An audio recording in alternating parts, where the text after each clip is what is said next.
Hi all, ಎಲ್ಲರಿಗೂ ನಮಸ್ಕಾರ. ಇವತ್ತಿನ recipe palak paneer restaurant style. ತುಂಬ ಚೆನ್ನಾಗಿದೆ, ಟ್ರೈ ಮಾಡಿ ನೋಡಿ.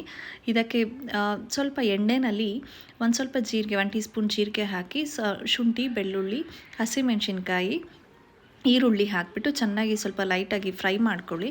ಅದು ಫ್ರೈ ಆದ ನಂತರ ಅದನ್ನು ಕೂಲ್ ಆದಮೇಲೆ ಮಿಕ್ಸಿ ಜಾರಿಗೆ ಹಾಕಿ ಗ್ರೈಂಡ್ ಮಾಡ್ಕೊಳ್ಳಿ. ಇನ್ನೊಂದು ಪಾತ್ರೆಯಲ್ಲಿ ನೀರು ಹಾಕ್ಕೊಂಡು ಅದರಲ್ಲಿ ಪಾಲಕ್ ಮತ್ತು ಕಡಲೆಬೇಳೆನ ಚೆನ್ನಾಗಿ ಬಾಯ್ಲ್ ಮಾಡಿಕೊಂಡು ಪ್ಯೂರಿ ಮಾಡಿ ಸಪ್ರೇಟಾಗಿ ಇಟ್ಕೊಳ್ಳಿ.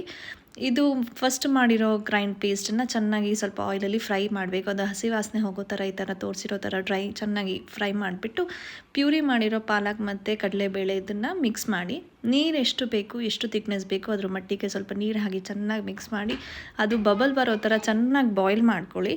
ಬಾಯ್ಲ್ ಆದ ನಂತರ ಪಾಲಕ್ ಮಿಕ್ಸ್ಚರಿಗೆ ಫ್ರೈ ಮಾಡಿರೋ ಪನ್ನೀರನ್ನ ಆ್ಯಡ್ ಮಾಡಿಕೊಂಡ್ರೆ ಪಾಲಕ್ ಪನ್ನೀರ್ ರೆಡಿ.